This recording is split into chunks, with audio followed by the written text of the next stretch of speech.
Welcome to the Equi-Heart Pledge Day 4. I'm Dr. Jen, and today we have Charm helping us to share a Wisdom Horse Gem of the Day.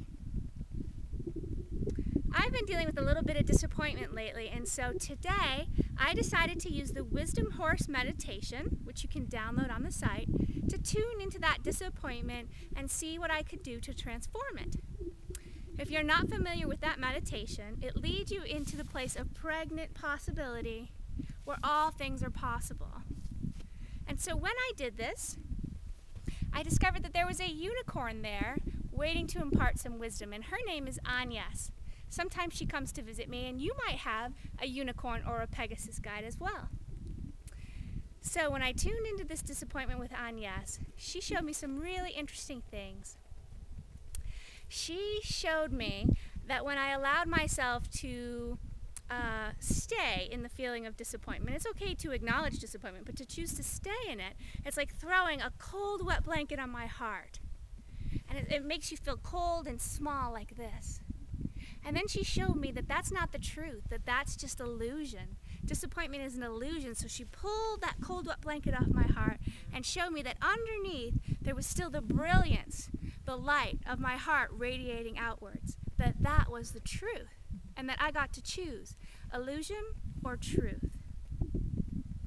And then she explained that disappointment is about expectation. It's about having an expectation, and somehow reality isn't matching up to that expectation, right? So this gets back to what we talked about on day 2. They reminded me, what if everything is unfolding exactly as it should be? If that's the case, then disappointment isn't necessary, because there's still something bigger and better coming. So in this meditation, after you get your message from the being that comes in to share some wisdom, you look up and there's usually a bubble coming down, and in the bubble is another piece of wisdom. And in my bubble was the idea that when we choose truth, that something bigger and better is coming. And so I could see myself reaching up, doing this sort of a thing, to grab the bubble and to ask for something bigger and better to come, because that's still in the plan, as long as I don't choose disappointment.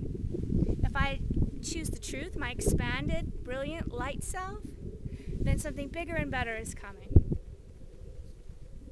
And why wouldn't we choose that, the horses remind us? Why wouldn't we choose that? And so today I offer that to you. Why won't you choose something bigger and better coming instead of the pain of disappointment? How could you apply that to your life now? I'll see you guys real soon. Please share what you got from Horse today on the blog. Thanks, Charm.